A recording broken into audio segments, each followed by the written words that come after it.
what was going on was a DNC staffer named Seth Rich. After Seth was mysteriously gunned down in the street, people started looking seriously into the possibility that Seth was the inside guy who had leaked these DNC emails to WikiLeaks. Well, we all know.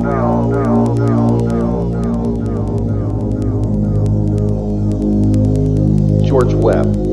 George has been publishing his findings on his YouTube channel. So he got pretty deep into the investigation. So much so that now he's worried that Hillary's goon squad is trying to knock him off too. It's much deeper than that. Which almost always predict who will win an election in Democratic districts. So the van is, if you recall, the voter database that the DNC had, that there's so much controversy that occurred between the Bernie camp and the Hillary camp.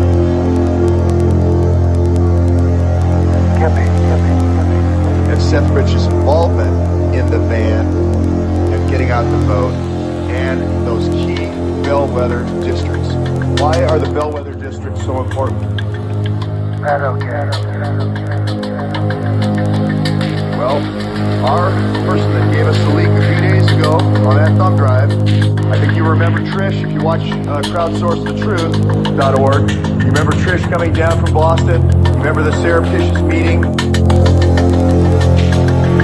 Much deeper than that. If you don't believe me, I also published my Twitter, which Very is... careful, my friend. Much deeper than that. The internet trying to substitute the file was bellwether van. Hi everyone, welcome to the Porthole to Justice. I'm your host, Amelia Duran, and it is May 6, 2020. Sorry about that. The music got cut off. Welcome. I have today Lazarro, activist and investigative journalist for Social Media News Network and the Porthole to Justice. He is coming on. Just a second. By the way, that's original music by Zev Daniels. It's available on iTunes. Dang.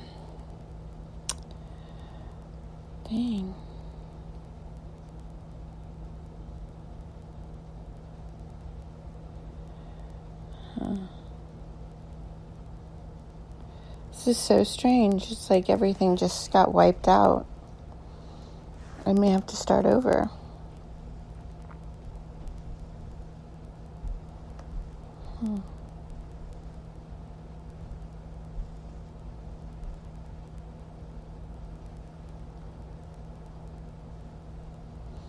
Okay, stand by just a moment.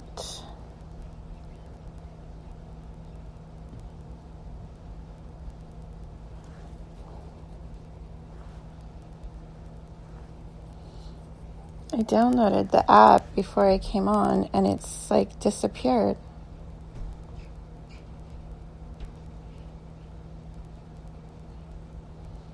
Okay.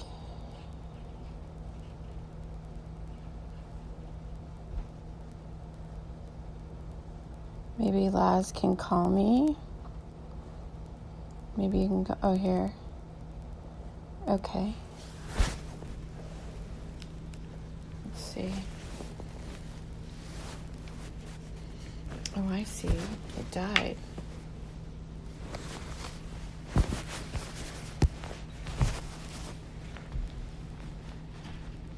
Hopefully it's ringing. Laz, can you hear me? Oh, I can hear you. How you doing? Hi. Okay, let me see if I can get this on speaker. It was so strange. Like something just wiped out everything, so we might have technical difficulties. I'm not sure. Let's see. Can you say hello?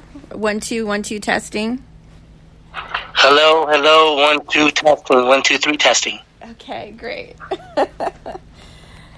Welcome. I wanted to touch base with you and go over some of the content that you've been researching regarding following the money on what's occurring right now as far as COVID-19,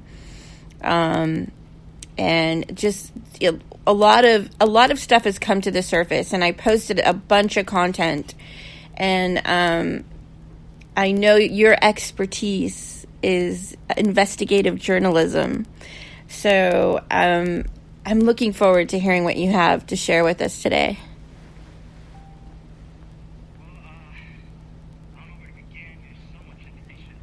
Uh-oh. Laz? Are you there? Hello, can you hear me? Yeah, you keep, for some reason, the audio keeps going in and out. Huh. Are you speaking into the mic? Are you speaking into the mic? Yeah, matter of fact, hold on, just in case I want to fire something out. Okay.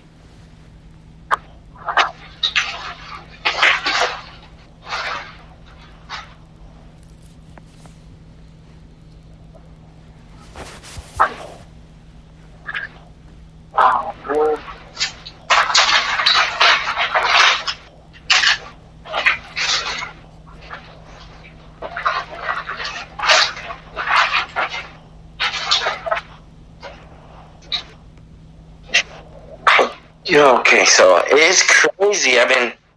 Lately I've been having a lot of problems with everything. That every time I do a show or something like that. Now can you hear me? Is this a lot better? Yeah, I can hear you. Okay, perfect. So let me start out by saying that at the peak of the coronavirus, obviously, as an independent researcher, you always try to find the truth and see what the government's telling you and the media is portraying is actually consistent. And I started saying, well, the only way to verify or validate that anything of this is happening, I'm going to have to go to the hospital, too, especially here in Miami, with the treasonous Governor DeSantis and Jimenez, the mayor here. So I didn't take anything what they said for face value. And what I started doing was just started going to the hospitals. And when I went to the hospitals, I started realizing that all these hospitals were empty. And I started doing some live streams because I couldn't picture myself that it was actually dead when the media is portraying that thousands of people are dying. So to this. Well, when you think about what DeSantis... Actually, what's happening, Laz, is we're trying to control the spread because it's a bioweapon and it's deadly. So if it isn't at your hospital, that is a good thing. That means we're controlling the spread. The other thing is that the hospital has to prepare legally for the worst case scenario. Okay, so everything's allegedly because at the end of the day, when I get done with this, interview, you'll understand why I say allegedly. Okay, it's not allegedly, and there's some other crime going on that I need you to look into regarding the people that are dying in the hospital that aren't being treated for COVID-19 and what is happening to those people. Okay, hold on. It seems like we're sidetracking. The people that are dying of COVID-19. Matter of fact, one of my cousins passed away, but who had prior or existing conditions, especially he was battling cancer. His death at the hospital, and I believe that it was when they put him in a ventilator and they basically collapsed or imploded his lungs. So what's really happening is that there's people that should not be in a ventilator, and they're putting them in a ventilator and causing their death. They're not dying because of the coronavirus. They're dying for the simple fact that they're in a ventilator. So now I don't want to. There's a misconception that there are some people dying with the pertaining to the coronavirus. Yeah, maybe, but it's a low rate. The other thing is those that have been infected with the coronavirus, the government, the treasonous government, through the governor, allowed to put these patients in homes and hospice. So why would you put a COVID patient at a home, at a nursing home, or at a hospice, when you know these people are one step away to death? You're basically going to accelerate the process. And the reason why they're doing that is because they want federal funding under the PEF, the Pandemic Emergency Financial Fund.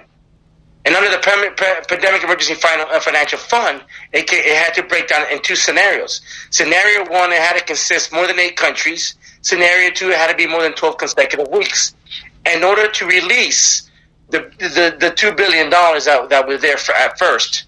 Then, within the PEF, they created 2 things. One was called the financial bond, and the other one was called the insurance bond. The financial bond is the only way that it pays out, as I stated, and it consists of more than 8 countries and 12 consecutive weeks to be classified as a pandemic. The insurance bond and how it matures, or how they're going to get paid, is by more death. More death you have, more money through the insurance bond. So this is why when you think about them putting COVID patients next to hospice and nursing homes, that should already automatically ring a bell. What was the purpose? What was the motive? What's the incentive? It's all about money. Have you considered the possibility of organ harvesting?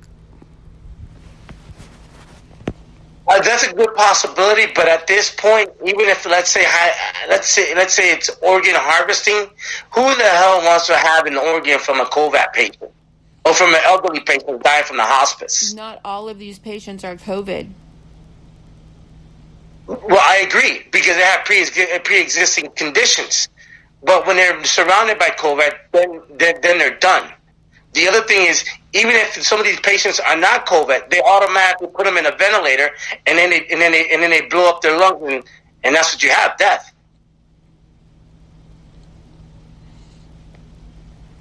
Okay. So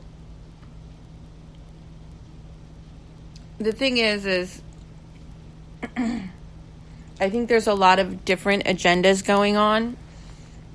The reason why I bring this up is because I think there's a lot of different agendas going on, and the hospitals that we see where this spread is really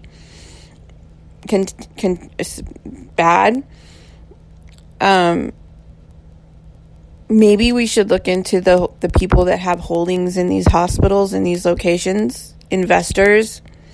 A lot of this disinformation, I just want to mention this to you, that's all. There's Chinese interests. Well, we know they have Chinese interests. I mean, not just Chinese interests. Let's stop blaming the Chinese. Let's go how this happened. The coronavirus started because of James Cahoon and with Charles Lieber. Charles Lieber from the University of Harvard. James Cahoon from North Carolina. They were working on the coronavirus, and it's all well documented. So it was North Carolina with James Cahoon. James Cahoon was under the Gates Foundation with Charles Lieber. Charles Lieber is the one that was arrested by the Department of Justice.